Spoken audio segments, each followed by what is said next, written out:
Hello friends, स्वागत है आपका आज के इस वीडियो में। तो आज के वीडियो में हम कवर कर रहे हैं 5 आसान तरीके जिससे कि आप अपनी क्रिप्टो में अर्निंग कर सकते हैं, और वो भी बिना ट्रेडिंग के। और ये पांचों ही जो हैं वो आपको पैसिव इनकम बनाकर देंगे अगर आप ट्रेडिंग नहीं कर रहे हैं तो चलिए स्टार्ट करते हैं वीडियो। और सबसे पहले यहाँ पर डिस्क्लेमर, हम आपको कोई भी फाइनेंशियल एडवाइस नहीं दे रहे हैं। इन्वेस्टमेंट क्रिप्टो में आपको अपनी एनालिसिस के बाद ही करनी है। मार्केट रिस्की है तो अच्छे से इसके रिस्क फैक्टर को समझिए, अच्छे से इसकी लर्निंग करिए और उसके बाद ही अपनी जो हार्ड एंड मनी है वो इसमें इन्वेस्ट करिए। तो चलिए चलते हैं अपने जो 5 वेज हैं उनमें। तो सबसे पहला वो है स्टेकिंग। तो स्टेकिंग के बारे में हम ऑलरेडी एक वीडियो बना चुके हैं, पूरी डिटेल उसकी प्रेजेंट कर चुके हैं। तो आप स्मार्ट व्यू एआई के एकेडमिक सेक्शन में जाकर इसके बारे में अच्छे से डिटेल जो इन्फॉर्मेशन है वो ले सकते हैं। अगर बात करें ओवरव्यू की, तो स्टेकिंग जो है वो एक बेस्ट वे है यहाँ पर क्रिप्टो में इनकम कमाने का, और वो भी पैसिव इनकम। तो इसमें आपको करना कुछ खास नहीं होता है। तो आपके पोर्टफोलियो में जो बहुत सारे कॉइन्स ऑलरेडी पड़े होते हैं उनमें बहुत सारे ऐसे होते हैं जो कि मल्टीपल प्लेटफॉर्म्स के ऊपर आपको अवेलेबल होते हैं स्टेकिंग के लिए, क्योंकि वो स्टेकिंग को अनेबल होते हैं। तो खास करके जितने भी प्रूफ ऑफ स्टेक वाले कॉइन्स हैं वो सारे आप स्टेक कर सकते हैं। तो उनको अलग अलग प्लेटफॉर्म्स पे आप स्टेक कर सकते हैं। अगर बाइनेंस की बात करी जाए तो बाइनेंस के ऊपर भी बहुत सारे कॉइन्स की स्टेकिंग जो है वो अवेलेबल है। तो हम एट प्रेजेंट बाइनेंस को ही एक बेस के तौर पर यूज करेंगे।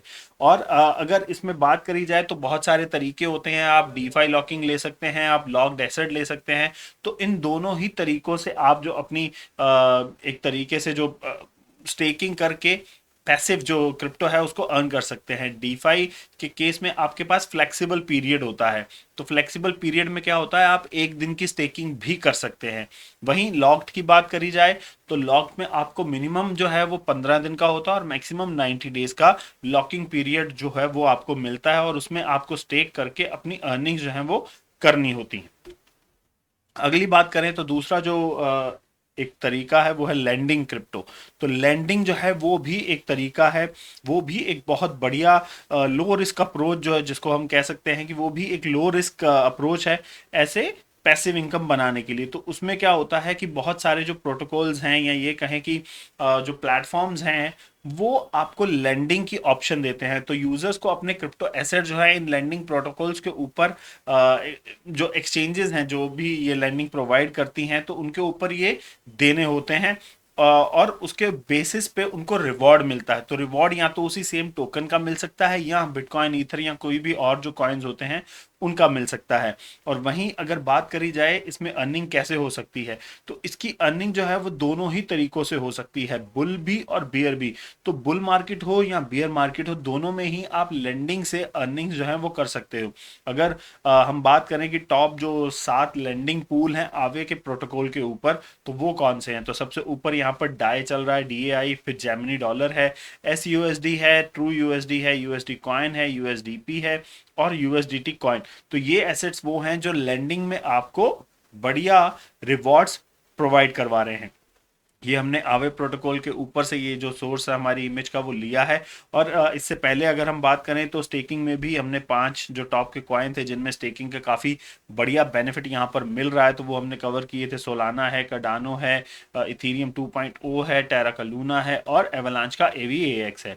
अब अगर हम बात करें फिर से लेंडिंग की ही, तो लेंडिंग में एक तो हम यहाँ पे आवे प्रोटोकॉल को कवर कर रहे हैं, उसके साथ साथ और जो प्रोटोकॉल है वो है कर्व, यर्न का फाइनेंस, YFI। आपको पता होगा जब ये आया था तो काफ़ी इसकी हाइप बनी थी। बिटकॉइन के कंपैरेटिव में इसकी बिटकॉइन से जो वैल्यू थी वो ज़्यादा चली गई थी। तो 1.1 समथिंग ये बिटकॉइन तक भी पहुंच गया था, उससे ज़्यादा भी गया था, 4 बिटकॉइन तक भी गया था जब ये लॉन्च हुआ था। लेकिन उसके बाद स्टेबिलिटी इसको $1 के आसपास मिली थी। लेकिन अगर आज की डेट में बात करें तो आज की डेट में 0.8 के आसपास नहीं, अभी फिर जो ये मार्केट गिरी है तो उसमें ये और ज़्यादा गिर चुका है। अगला है कंपाउंड और मेकर डाउ। ये सारे जो प्रोटोकॉल्स हैं वो आपको लेंडिंग की फैसिलिटी देते हैं। तो इसमें आप अपने एसेट्स को लेंड करके यहाँ पर एक हाई एंड रिवॉर्ड जो है वो ले सकते हैं। अगली बात करें तो वो आती है लिक्विडिटी की।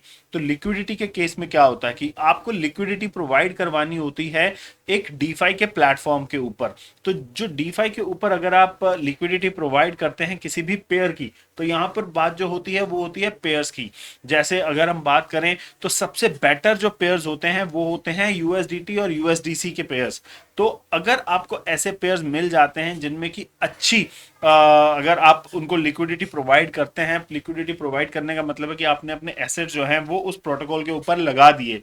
अब उस प्रोटोकॉल के ऊपर उन पेयर्स के ऊपर जितनी भी ट्रांजैक्शंस होंगी, उन ट्रांजैक्शंस के अगेंस्ट आपको एक तो ट्रांजैक्शन फीस मिलती है, और उसी के साथ साथ आपको वो स्टेकिंग अमाउंट का भी एक परसेंटेज रिटर्न जो है वो मिल जाता है। तो दैट मीन्स आप दो तरीकों से अर्निंग करते हैं अगर आप लिक्विडिटी प्रोवाइड करते हैं। यहां पर भी रिस्क होता है, ऐसी बात नहीं है कि रिस्क नहीं होता है। तो अगर वो पेयर की जो वैल्यू है वो कम हो रही है, बियर मार्केट में है, तो हो सकता है कि आपको फायदे की जगह नुकसान भी हो जाए। लेकिन ऐसा बहुत रेयर चांस होता है कि आपको यहां पर नुकसान हो जाए, क्योंकि आपको साथ में ट्रांजैक्शन फीस भी मिल रही होती है।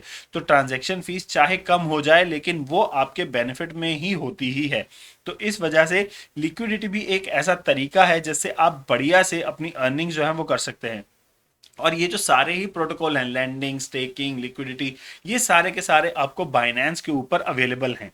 अगली न्यूज़ की बात करें तो यहाँ पर अच्छा एक और चीज़, लिक्विडिटी को यहाँ पर देखा जाता है कि जो ट्रेडिशनल फाइनेंस सेक्टर है उसमें जैसे आप सेविंग अकाउंट खोलते हैं और आपको उसमें इंटरेस्ट मिलता है, तो वैसे ही लिक्विडिटी को भी देखा जाता है कि वो जो है वो सेविंग अकाउंट की तरह ही है अगर ब्लॉकचेन टेक्नोलॉजी में देखा जाए तो। अगली न्यूज़ की सॉरी अगला जो पॉइंट है वो है यील्ड फार्मिंग। यहाँ पर न्यूज़ निकल रहा है। तो यील्ड फार्मिंग भी एक ऐसा ही तरीका है कि आपको अपने जो क्रिप्टो एसेट्स हैं उनको एक जगह पे देना है, और ये एक रिस्क जो इसमें होता है वो काफ़ी कम होता है।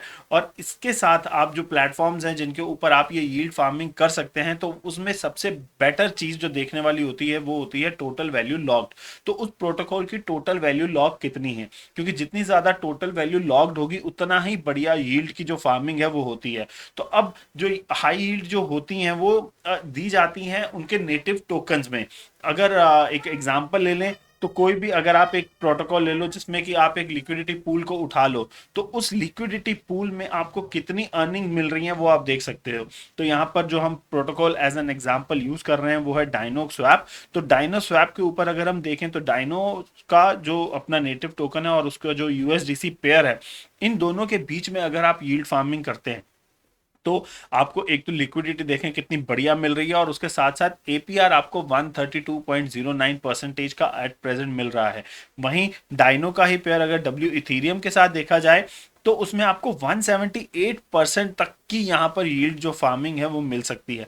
तो इससे यहाँ पर बेटर ये हो जाता है कि यील्ड फार्मिंग में एक तो रिस्क जो है वो बहुत कम हो जाता है। दैट मीन्स कि जितने भी लॉन्ग टर्म इन्वेस्टर्स हैं वो इस चीज को ऑप्ट करते हैं। तो अब आप देखिए कि जो इंस्टीट्यूशंस हैं वो क्यों आते हैं इस मार्केट में, वो क्रिप्टो में क्यों आते हैं, उनको यही प्रोवाइड करा जाता है कि वो एक बड़ी अमाउंट डालें, काफी सारे टोकन्स को बाय इन करें, और इन टोकन्स को बाय इन करके वो इन जो ये जो अलग अलग हम आपको तरीके बता रहे हैं वो इनमें अपने कॉइन्स को इन्वेस्ट कर देते हैं।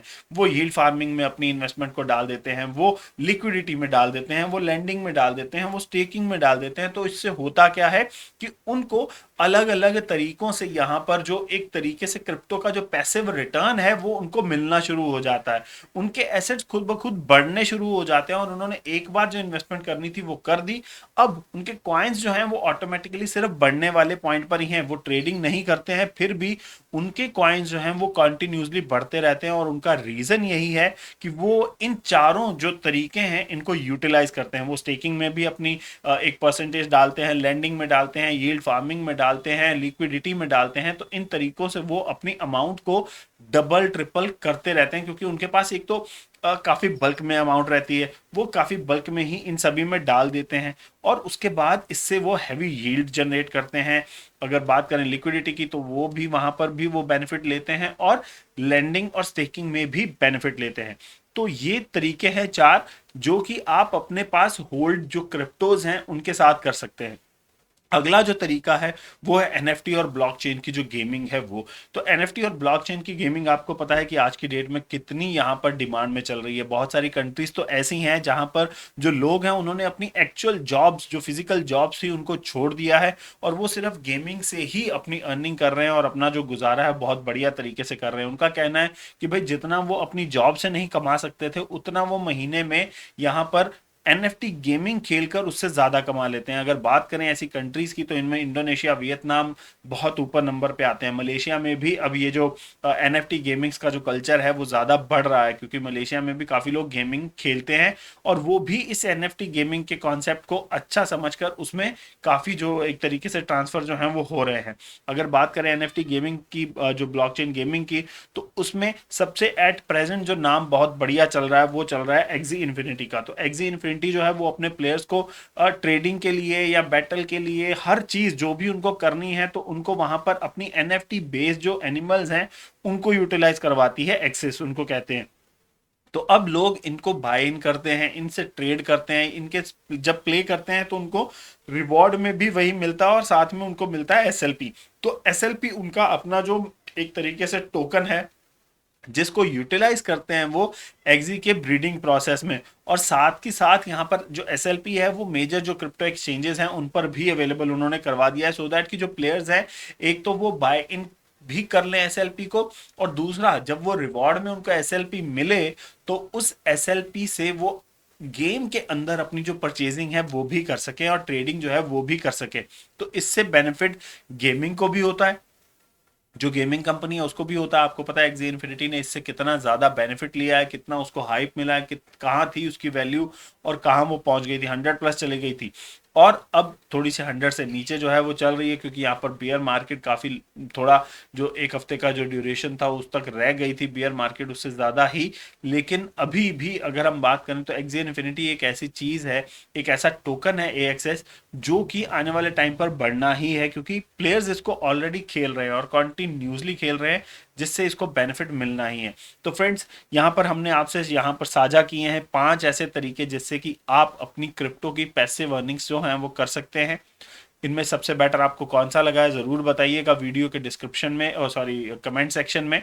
और हम ऐसे ही वीडियोस के साथ आपके साथ एक बार फिर से रूबरू होंगे। तब तक के लिए थैंक यू वेरी मच, और हम मिलेंगे अब आपसे अगले वीडियो में। तो thank you very much friends.